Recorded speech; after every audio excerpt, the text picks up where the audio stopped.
Let's talk about some other guys who were important when it was decided what was in the canon to be included in the courts. And this guy we've been talking about, Origen, Origen. I keep spelling that because it's not spelled like origin, it's Origen. In Homiliatus 1, Origen lists Matthew, Mark, Luke, John, 2 epistles of Peter, James, Jude, John's epistles, Revelation, Acts, and the 14 epistles of Paul, including Hebrews. So, although some have claimed that Origen's translator, Rufinus, altered the list of what was included to suit his own purposes, Kruger, who's a scholar, finds there's little positive evidence that that happened. Okay, so his translations, Rufinus's translations as a whole, remain true to what Origen wanted. Okay, so the fact that this might be a little accurate reflection of Origen's New Testament finds confirmation in Origen's other and more general statements about the canon. So Origen wrote other things to back up what he wanted included. That's how we know. Kruger, the scholar, finally adds, if Origen was willing to make such a list, then we must at least consider the possibility that others may have done so prior to this time, perhaps even the author of the Moratorium fragment. Okay, Othancias of Alexandria. Nancius, he was around AD 365, gave a list of New Testament books that is exactly like our present New Testament. He provided this list in a festal letter to the churches, and he put it this way. Again, it is not tedious to speak of the books of the New Testament. These are the 4 Gospels according to Matthew, Mark, Luke, and John. Afterwards, the Acts of the Apostles, the epistles, 7 viz. Of James, 1 of Peter, 2 of John, 3 after these, 1 of Jude. In addition, there are 14 epistles of Paul written in that order. The first to the Romans, then to the Corinthians, after these to the Galatians, next to the Ephesians, then to the Philippians, then to the Colossians. So these were all the letters written to these different people groups. After these, 2 of the Thessalonians, and that to the Hebrews, and again 2 to Timothy, and 1 to Titus, and lastly that to Philemon. And besides, the Revelation of John. So that's what Othancius wrote. Let's talk about Jerome and Augustine. Okay, so shortly after Othancius circulated his list, Jerome and Augustine followed suit, defining the New Testament canon of the 27 books. Then there were the church councils.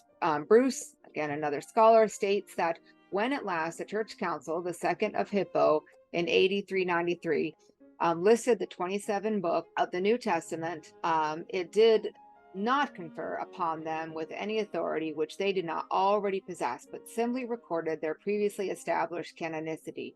The ruling of the Synod of Hippo was promulgated 4 years later by the Third Synod of Carthage. Since that time, there has been no serious questioning of the 27 accepted books of the New Testament by the Roman Catholics, Protestants, or the Eastern Orthodox Church. So the canon classified. The canonical books can be classified as follows: the Gospels, Matthew, Mark, Luke, and John; the history, which is Acts; the Pauline epistles, which includes Romans, Corinthians, Galatians, Ephesians, Philippians, Colossians, Thessalonians, 1st and 2nd Thessalonians, 1st and 2nd Timothy, Hebrews, Titus, and Philemon. The general epistles, which is 1st James, 2nd Peter, 1st Peter, 1st and 2nd John, and Jude, and John, the 3rd John, and the prophecy of Revelation. So early manuscripts organized the books differently as well by having different numbers of books. For example, the Codex Sinaiticus organization first listed the Gospels, then Paul's epistles, including Hebrews, Acts, and the general epistles, and finally Revelation. Codex Vaticanus and Codex Alexandrinus both had the Gospels first, and then Acts and general epistles followed by Paul's epistles. In addition, the Codex Alexandrinus included Revelation at the end. So the New Testament, extra canonical literature. So let's talk about the pseudepigrapha. Pseudepigrapha refers to a writing that is produced by a person who is falsely claiming to be someone famous. So that would be like me writing something and saying, oh yeah, Oprah wrote this. Well, Oprah didn't write it, I did. During the first few centuries, numerous books of a fanciful and heretical nature arose that are neither genuine nor valuable as a whole. No Orthodox father, canon, or council considered these books to be canonical. And so far as the church is concerned, they are primarily of historical value. These books indicate the heretical teachings of the Gnostic, Docetic, and ascetic groups. Okay. Examples of the pseudepigraphal books include, but not limited to, the Gospel of Thomas, the Gospel of the Ebionites, the Gospel of Peter, the Gospel of the Hebrews, the Gospel of the Egyptians, the Gospel of Philip, and the Gospel of Judas. The other extra canonical writings. So some early church writings had theological and historical value higher than that of the pseudepigrapha, but were still not considered canonical. Okay, so they weren't made up, they weren't falsified. It wasn't somebody saying that somebody else had written it when they really did. They were just books that weren't considered sacred. So such publications included, for example, collections of Christian hymns, sermons, and apologies.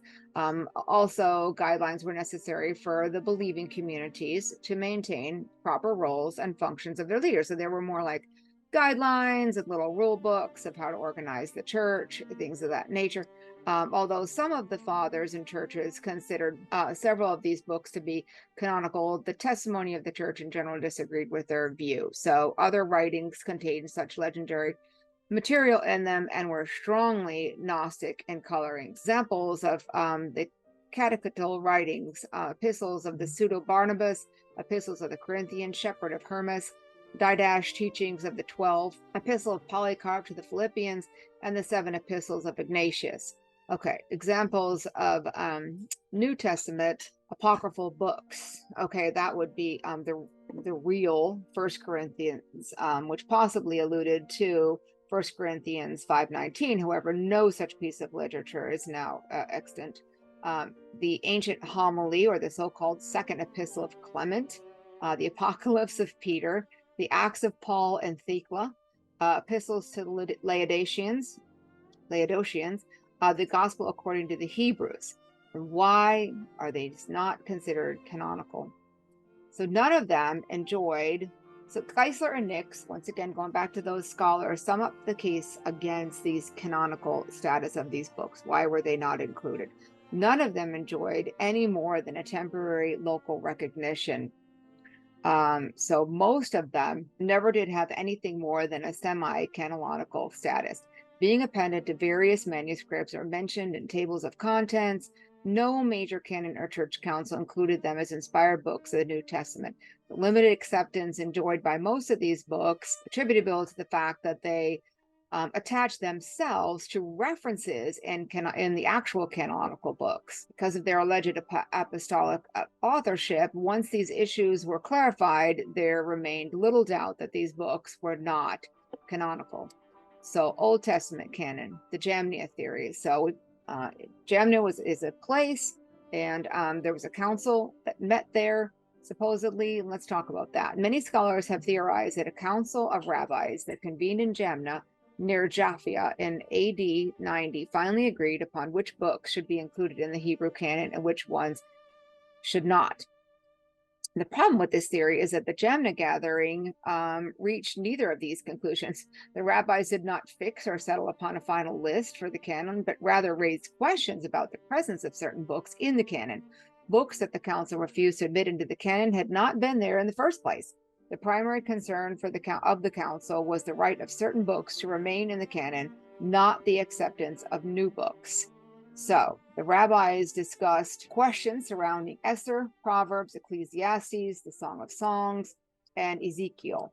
It should be underscored, however, that while questions about these books were raised, there was no thought of removing them from the canon. The discussion at Jamnia dealt not so much with acceptance of certain writings into the canon, but rather with their right to remain there.